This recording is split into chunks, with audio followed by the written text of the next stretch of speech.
ডিভোর্সের আগে শ্বশুরবাড়ি জেলখানা মনে হতো। ডিভোর্সের পরে এখন নিজের বাড়ি দোজখের মতো লাগছে।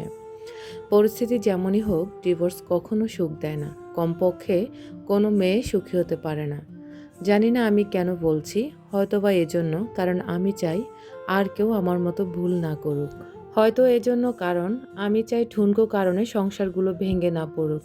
আমি ১৯ বছর বয়সী একজন নারী। আমার বিয়ে হয়েছিল আমার পছন্দে। সংসারও টিকেছিল ১.৫ বছর। আমার একটা ছেলেও আছে, ওর বয়স ১ বছর। আমার স্বামীর স্বভাব চরিত্র সবই বেশ বেশ ভালোই ছিল, শুধু একটু জেদি। অবশ্য তাও সবসময় না, মাঝে মধ্যে। মানুষ ভাবে ওর বদজেদের জন্য বুঝি আজ আমার এই অবস্থা। কিন্তু আমি জানি আমাদের সমস্যা শুরুটা ওর দিক থেকে হয়নি। সব সংসারে তো টুকটাক কিছু সমস্যা থাকে, ওরকম আমাদের মধ্যেও মাঝে মধ্যে ঝগড়াঝাঁটি বিবাদ হতো। কিন্তু ঝগড়া বাঁধলে আমি তল্পি তল্পা গুছিয়ে বাপের বাড়ির দিকে হাঁটা দিতাম। বাপের বাড়িতে বোনরাও আসতো, আর ভাইরা তো ছিলই। ওদের কাছে কেঁদে কেটে সব বলতাম। তখন সবাই ওকে ফোন করে বেশি করে কথা শোনাতো। আর আমার ছোট বোন তো রীতিমতো অপমান করত। আমার কাছেও মনে হতো, ঠিকই আছে, কত বড় সাহস আমার সাথে লাগতে আসে। আমাকে নিজের মতো চালাতে হয়। আমার মধ্যে কেমন যেন একটা জেদ কাজ করত। ওর কাছে ছোট হব, ওর কাছে নিজের ভুল স্বীকার করব, মাফ চাইব, এটা ভাবতেই পারতাম না। উল্টো বড় গলা করে বলতাম, ডিভোর্স দাও। তোমার মতো লোকের সাথে কে সংসার করে? তবে ডিভোর্স আমি কখনোই মন থেকে চাইনি, ওটা ছিল মুখের কথা।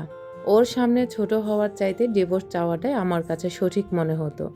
একদিনের কথা এখনও মনে পড়ে। সেদিন ছোট একটা ব্যাপার নিয়ে তর্ক করতে করতে দুজনেই খুব উত্তেজিত হয়ে পড়েছি। রাগে আমার শরীর কাঁপছে, যা মুখে আসছে তাই বলছি। তুই তোকারি, গালিগালাজ, অপমান কিচ্ছু বাদ যায়নি। এক পর্যায়ে সহ্যর বাঁধ ভেঙে ও আমার গায়ে হাত তুলল। এর আগে কিংবা পরে কখনো ও আমার গায়ে হাত তোলেনি, কিন্তু ওই একটা থাপ্পড় ওটাই যথেষ্ট ছিল। আমি বাপের বাড়ি চলে গেলাম।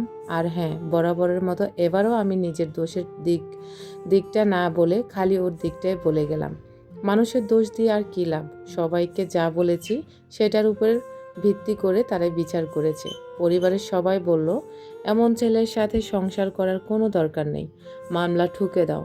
আমি সবার পরামর্শে মামলা করলাম, ওর নামে নারী নির্যাতনের কেস করলাম। খুবই দ্রুত ওকে পুলিশ ধরে নিয়ে গেল। ওর পরিবার থেকে মুরব্বীরা এসে বারবার অনুরোধ করলো আমি যেন এই কেস তুলে নেই। ভেতরে ভেতরে আমিও চিন্তা করতাম, আচ্ছা, আমার স্বামী কি আসলেই জালেম? ও কি কোনোদিন নিজে থেকে আমার গায়ে হাত তুলেছে?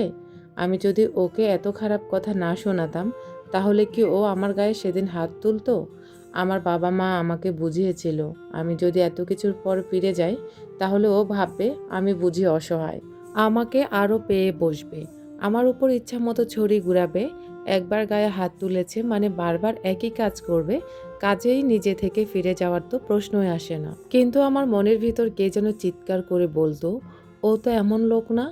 তবে ও যেদিন আমার গায়ে হাত তুলেছিল সেদিনই হাত জোর করে আমার কাছে মাপ চেয়েছিল। এসব ভেবে ভেবে আমি মামলা তুলে নিলাম, তবে ওর কাছে ফেরত গেলাম না। কিছুদিন পর দুই পরিবার থেকে বিচার সালিশ হলো, সবার কাছে ও দোষী প্রমাণিত হলো। সবাই ওকে নানা কথা বোঝালো, উপদেশ দিল, তারপর আবার সংসার শুরু করলাম। এরপরের কয়েক মাস ভালোই চলছিল, কিন্তু হুট করে আবার কি একটা নিয়ে আমাদের ঝগড়া বেঁধে গেল। ব্যাস কাপড় চোপড় গুছিয়ে আবার আমি বাপের বাড়ি গিয়ে উঠলাম। এর মধ্যে শুনলাম ও নাকি খুব অসুস্থ। আমি বাসায় ফিরতে চাইলে আমার পরিবার বলল, এভাবে ঝগড়া করার পর একা একা ফিরলে সেটা ভালো দেখায় না। আর আমার বোনদের কথা ছিল, ওসব অসুস্থ টসুস্থ কিছুই না, সব বাহানা। আমরা চাচ্ছিলাম ওই পক্ষ থেকে কিছু আত্মীয়স্বজন এসে ওর ভুল স্বীকার করে আমাকে হাতে পায়ে ধরে নিয়ে যাক, কিন্তু আবার কেউই আসলো না। এর কিছুদিন পর আমাকেও ডিভোর্স লেটার পাঠিয়ে দিল। ডিভোর্স লেটার দেখে আমাদের পরিবারের সবাই খুব ক্ষেপে গেল। কত বড় সাহস! মেয়েকে এত কষ্টে রেখেছে, তার উপর ডিভোর্স লেটার পাঠায়। সবার কথা আমার কাছেও মনে হলো, ঠিকই তো, কত বড় সাহস আমাকে ডিভোর্স দিতে চায়। ওর সব ভুলগুলো চোখের উপর ভাসতে লাগলো। মা বাবা মনে করিয়ে দিল, ও হলো সেই ছেলে যে কিনা আমার গায়েও হাত তুলেছে। প্রতিশোধের আগুনে জ্বলতে জ্বলতে আমিও ঠিক করলাম, এবার ডিভোর্সই দিব। কে চায় এমন ফালতু লোকের সংসার করতে? কোর্টে গিয়েও ওকে হেনস্থা করার চেষ্টা করলাম। আমার মাসিক খরচ বাড়িয়ে একটা আকাশছোঁয়া অঙ্ক দাবি করলাম। আমি চাচ্ছিলাম ওর যেন দেয়ালে পিঠ ঠেকে যায়, যেন নিজের থেকে আমার কাছে এসে আবার সংসার করতে চায়। আসলে ডিভোর্স হোক আমি কখনোই চাইনি, কিন্তু জিদ আমাকে খেয়ে নিচ্ছিল। আগ বাড়িয়ে ওকে ডিভোর্স তুলে নিতে বলা আমার পক্ষে অসম্ভব। ওর কাছে ছোট হওয়া আমি মানতেই পারিনি। কিন্তু আশ্চর্য ব্যাপার, ও আমার আকাশছোঁয়া সমস্ত দাবি মেনে নিল। আমাদের ছেলেকে আমি পেয়ে গেলাম, ভরণ পোষণ, মাসিক খরচ, ওর সম্পত্তি সব। বিনিময়ে ও পেল শুধু ডিভোর্স। আমাদের ডিভোর্স হয়েছে আজ 3.5 বছর। ও আবারও বিয়ে করেছে, সুখেই আছে বোঝা যায়। আসলে ওর মতো স্বামীকে নিয়ে মেয়েরা হয়তো সুখেই থাকবে। এখন আবার নিজের কথা ভেবে আফসোস হয়। মানুষের মুখের কথা কখনো কখনো ছুরির চেয়েও ধারালো হতে পারে। ও আমাকে একবার থাপ্পড় মেরেছিল ঠিকই, কিন্তু আমি কথার তিরে ওকে ছিন্ন বিচ্ছিন্ন করে ফেলতাম। শারীরিক নির্যাতন করিনি সত্যি, কিন্তু মানসিকভাবে কষ্ট দিতাম। এসব কথা আমার মা বাবাকে কখনোই বলা হয়নি। নিজের দোষের কথা মানুষ কতটাই বা বলে। মাঝে মাঝে ভাবি, ইস আমার পরিবার যদি একটু নিজে থেকে বুঝে আমাকে সংসার করার উপদেশ দিত। যখন আমি ওর কাছে ফিরে যেতে চাইতাম, তখন ওর খারাপটা না বলে যদি একটু ভালো দিকগুলোর কথা মনে করাতো, আমি যদি নিজের জিদ নিয়ে পড়ে না থেকে একটু ওর কাছে নত হতাম, তাহলে হয়তো আজ আমাকে এই দিন দেখা লাগতো না। ডিভোর্সের আগে শ্বশুরবাড়ি জেলখানা মনে হতো, ডিভোর্সের পরে এখন নিজের বাড়ি দোজখের মতো লাগছে।